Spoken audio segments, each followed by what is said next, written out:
Hi! Welcome back. ఎక్కడికి ready అయిపోతున్నాను అనుకుంటున్నారా? మా స్వామి ఆలేసారని చెప్పాను కదా! ఆయన శబరిమల ఎళ్ళొచ్చి కూడా చాలా రోజులయిపోయింది. కాకపోతే ఇరుముడి వీడియో మీతో ఇప్పుడు షేర్ చేసుకుంటున్నాను.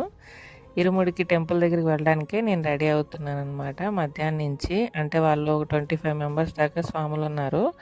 అందరికీ అంటే కొంచెం టైం పడతది కదా! మార్నింగ్ 4:30 నుంచి ఆఫ్టర్‌నూన్ వరకు కొంతమంది స్వాములది అయిన తర్వాత మళ్ళీ భిక్ష చేసేసిన తర్వాత కొంతమంది స్వాములకి అయిందనమాట ఇరుముడి. మా స్వామిదైతే భిక్ష అయిపోయిన తర్వాత ఇంక మధ్యాహ్నం నుంచి మేము రెడీ అయ్యి అక్కడ బయలుదేరిపోయాము.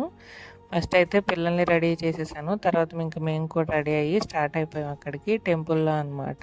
కనక మహాలక్ష్మి అమ్మవారి టెంపుల్‌లో.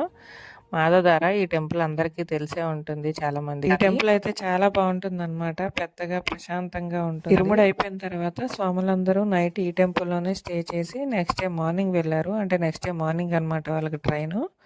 ఇంకా మేము వెళ్ళేసరికి టెంపుల్ దగ్గరికి స్వాములు ఎవరు రాలేదు. ఫస్ట్ అమ్మవారికి అయితే దండం పెట్టుకొని టెంపుల్ అంతా ఒకసారి తిరిగేసి కొన్ని పిక్స్ అయితే తీసుకున్నాము. స్వాములందరూ వచ్చి ఇరుముడి స్టార్ట్ చేసేసరికి 4 అయిపోయింది. ఆ వీడియో అయితే నెక్స్ట్ షేర్ చేసుకుంటాను మీతోటి. ఈ వీడియోకి అయితే ఇంతే. నచ్చితే ఒక లైక్ ఇచ్చి సబ్స్క్రైబ్.